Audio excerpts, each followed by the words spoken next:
আসসালামু আলাইকুম সুপ্রিয় দর্শক এবং শ্রোতা মণ্ডলী। জুলহিজ্জা মাস চলছে, আর দু একদিন পরই আমরা ঈদুল আজহা বা কুরবানি পালন করব। তো কুরবানির ক্ষেত্রে বিভিন্ন মাসআলা বা নিয়মকানুন কী আছে না আছে আপনারা ওলামায়ে দ্বীন, ওলামায়ে হাক্কানি তাদের কাছ থেকে জেনে নেবেন, বা অনেকে হয়তো জেনে নিয়েছেন। তো সেই ক্ষেত্রে আর নতুন করে বলার কিছু নেই। দু একটা ক্ষেত্র যেগুলো আমি আমার বাস্তব অভিজ্ঞতায় দেখেছি, আমার এলাকায় মারাত্মক ধরনের কিছু ভুল সংঘটিত হয়, যেগুলো আমরা না জেনেই করে থাকি, অতটা গুরুত্ব দিই না। তো সেই বিষয়টাকে গুরুত্ব দিতে হবে। গুরুত্ব না দিলে কিন্তু আমাদের কুরবানি কবুল হবে কি না সেটা বলা মুশকিল, বা হবে না বলেই আমি মনে করছি, যেগুলো যা স্টাডি করেছি। প্রথমত, কুরবানির অংশ নিয়ে একটা বিষয়, বিতর্কিত বিষয় এসে যায়। আমরা এমন ধরনের কিছু কাজ করি, বড় পশু যে তিনটে কুরবানি দেওয়া যায়, গরু, মহিষ এবং উট, এক্ষেত্রে অংশ নির্ধারণ করতে গিয়ে আমরা অনেক ক্ষেত্রে 1/7 অংশ অতিক্রম করে ফেলি। সর্বোচ্চ 1/7 অংশ পর্যন্ত আমি নিতে পারি, কিন্তু 1/7 বেশি অংশ হয়ে গেলে 1/8 বা 1/9, 1/10 করে ফেললে কুরবানি হবে না। কিন্তু 1/9 বা 10 অংশ অনেকে করে ফেলি, সেটা আমরা বুঝে উঠতে পারি না কিভাবে করে ফেলি। একটা উদাহরণ দিলে বুঝতে পারবেন। ধরুন, একটা গরু কিনেছেন আপনারা 4 জন মিলে, 4 জনের পক্ষ থেকে একটা গরু কুরবানি দেবেন বা একটা মহিষ কুরবানি দেবেন। তাহলে 4 জন, তার অংশীদার হিসাবে আমিও একটা অংশীদার, আরও বাকি 3 জন তারা আছে। তাহলে আমি অংশীদার হলাম 4 জনের মধ্যে একজন, তার মানে আমার অংশ হচ্ছে 1/4। 1/4 অংশ যেই আমি অংশগ্রহণ করলাম, আমরা আবার 2 ভাই, 1/4 অংশটাকে আমরা বাড়িতে গিয়ে আলোচনা করলাম যে এক কাজ কর, আমারও কুরবানি ওয়াজিব, তোরও কুরবানি ওয়াজিব।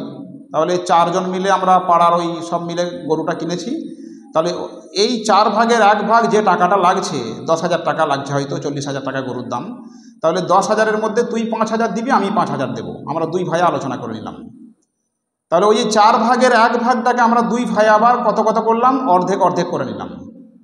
তাহলে এই যে 4 ভাগের 1 ভাগটাকে আমি আর আমার ভাই মিলে অর্ধেক করলাম, মানে এই 4 ভাগের 1 ভাগটা আবার অর্ধেক হওয়ার ফলে আমাদের এক এক ভাইয়ের অংশটা কিন্তু আর 1/7 মধ্যে নেই। কেন নেই? একেবারে সাদামাটা বাংলা, আমি অঙ্কের ভাষায় যাচ্ছি না, বোর্ড ওয়ার্ক করে দেখাচ্ছি না। আমরা 2 ভাই ভাগ করে নিয়েছি, তার মানে আমাদের ভাগটা 2 ভাগ হয়ে গেল। এরকমভাবে যদি আরও 3 জন যারা অংশগ্রহণ করেছে, ওরাও যদি এরকম করে 2 ভাগ করে নেয়, 2 ভাই মিলে মিলে, তাহলে আর একজন, তারাও 2 ভাই, তারা 2 ভাগ করে নিল। তাহলে আমাদের 2 আর তাদের 2, 4 হয়ে গেল। আর একজন বাকি রইল, সেও 2 ভাই, তারাও ওই ভাগটাকে 2 ভাগ করে নিল।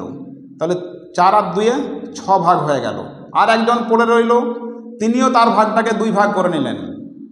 কত ভাগ হলো? 6 আর 2 8 ভাগ হয়ে গেল। তাহলে 1/7 অংশ আর নেই, আমাদের প্রত্যেকের অংশ হয়ে গেছে কত করে? 1/8 অংশ। ফলে কুরবানি কিন্তু হওয়ার মতো জায়গাতে আর নেই। তাহলে এই যে অংশের ব্যাপারটা লক্ষ্য রাখবেন। ভুল বুঝে আবার অনেকে, না ভাই ভাই ভাগ করা যাবে না, এরকম ব্যাপারটা ভাবেন না। কিছু ক্ষেত্রে করা যাবে। সাপোজ আপনার একটা গরু আমরা 2 অংশীদার কিনেছি, 2 জন মিলে। তাহলে 2 জন মিলে যখন কিনলাম, আমাদের 50-50 অংশ 20,000 টাকা করে দিয়েছি। এবার আমরা 2 ভাই যদি বলি যে আমরা ওই 20,000 টাকাটা 2 জন মিলে অর্ধেক অর্ধেক দেব, আবার ওরাও হয়তো 2 ভাই মিলে টাকাটা অর্ধেক অর্ধেক দিল, ভেতরে ভেতরে দুজনে আলোচনা করে। তাহলে আমাদের 2 ভাই, ওদের 2 ভাই, 4 ভাগ হলো। তার মানে আমাদের ভাগটা কিন্তু এখানে 1/7 অংশ পেরোয়নি, 1/4 অংশে রয়ে গেছে। মানে আপনাকে অঙ্কের হিসাবে দেখে নিতে হবে, 1/7 অংশ পর্যন্ত অ্যালাউ করা আছে, 1/8 অংশ হয়ে গেলে আর হবে না। তাহলে এরকমভাবে যারা অংশীদার হিসাবে কুরবানি দিচ্ছেন, তারা এই 1/7 অংশ পেরিয়ে যাচ্ছে কিনা লক্ষ্য রাখবেন। কোনো একজন অংশীদারের যদি 1/8 অংশ হয়ে যায় বা 1/7 অংশ পেরিয়ে যায়, তাহলে বাকি সকল অংশীদারের কুরবানিটাও কিন্তু দুরস্ত হবে না। এটাই হচ্ছে উলামাদের মত। আর একটা ভুল কোন জায়গাতে করে থাকি, কুরবানি কার পক্ষ থেকে? কুরবানি অ্যাকচুয়াল ইনকামমেন্ট, অর্থাৎ যার অর্থ আছে, যার কুরবানি দেওয়ার সামর্থ্য আছে সেই ব্যক্তির পক্ষ থেকে কুরবানি ওয়াজিব। এবার আমরা কি করি, অনেক ক্ষেত্রে আমি বাড়িতে ইনকাম করছি, আমি কুরবানি দিচ্ছি, আমি শখ করে আমার বাচ্চা ছেলের পক্ষ থেকে কুরবানি দিলাম, আমার বেটা বা আমার বেটি বা আমার মেয়ে, তার পক্ষ থেকে আমি কুরবানিটা দিলাম। তাহলে কুরবানি আমার পক্ষ থেকে আদায় হলো না, অথচ ওই বাচ্চার পক্ষ থেকে কুরবানি ওয়াজিব থাকেনি। আপনার নাম অবশিষ্ট থাকলে, অংশ অবশিষ্ট থাকলে আপনি দিতে পারেন আপনারটা দেওয়ার পরে, অর্থাৎ যার অর্থনৈতিক অবস্থার পরিপ্রেক্ষিতে কুরবানি ওয়াজিব তার কুরবানি আগে আদায় হবে, তারপরে অংশ বাকি থাকলে মৃত ব্যক্তি বলুন, নাবালক ব্যক্তি বলুন, তাদের পক্ষ থেকে আদায় করতে হবে। অতএব এই ব্যাপারটাও লক্ষ্য রাখবেন।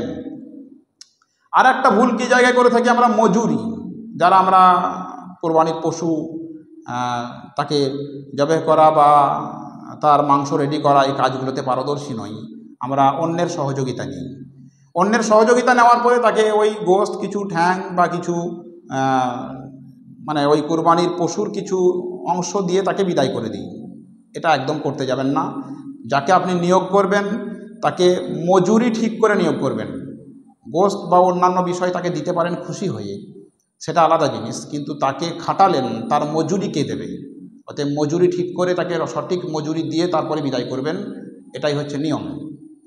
আর কি, কুরবানিকৃত পশুর মাংস বা সমস্ত অঙ্গ প্রত্যঙ্গ যেগুলো খাবার উপযোগী, এগুলো ভাগ বন্টন, অংশীদারদের মধ্যে ভাগ বন্টনটা যেন নিখুঁত হয়। গ্রামের দিকে অনেক ক্ষেত্রে কি হয়, কারো হয়তো কোনো বিশেষ অঙ্গটা খেতে ভালো লাগে, বয়স্ক ব্যক্তি বাকি অংশীদারদের মাঝে এসে বলে ফেললো, বাবু ওটা আমি নিচ্ছি, তোমরা কিছু মনে করো না। আরে কেউ কিছু মনে করবে না বললো ওই মুহূর্তে, কিন্তু মনটা কি আপনি দেখেছেন?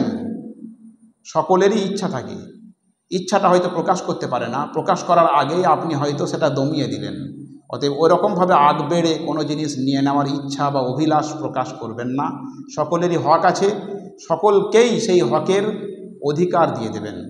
আপনার খেতে ইচ্ছা হয়, অন্য সময় আপনি কিনে খাবেন, কিন্তু এই কুরবানির ক্ষেত্রে এরকমভাবে কোনো অঙ্গটা আপনার পছন্দ, কোনো জিনিসটা পছন্দ, ওটা নিয়ে নেব এই মানসিকতা রাখবেন না।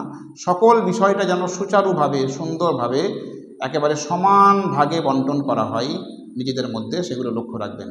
এই কটা ভুল আমাদের বাস্তবে পরিলক্ষিত হয়েছে, আমি আমার নিজের গ্রামে, পাড়ায় বা বিভিন্ন ক্ষেত্রে দেখেছি। এই ভুলগুলো আপনারা কুরবানির ক্ষেত্রে করবেন না। করলে যে উদ্দেশ্যে আপনারা কুরবানি করছেন, আল্লাহ পাকের সন্তুষ্টি অর্জন, সেই সন্তুষ্টি অর্জনের জায়গাতে বাধা সৃষ্টি হবে। আল্লাহ পাক আমাদের সকলকে সহিভাবে কুরবানি দেওয়ার এবং তার নিয়মকানুন ভালোভাবে জেনে নেওয়ার তৌফিক দান করুন। আসসালামু আলাইকুম।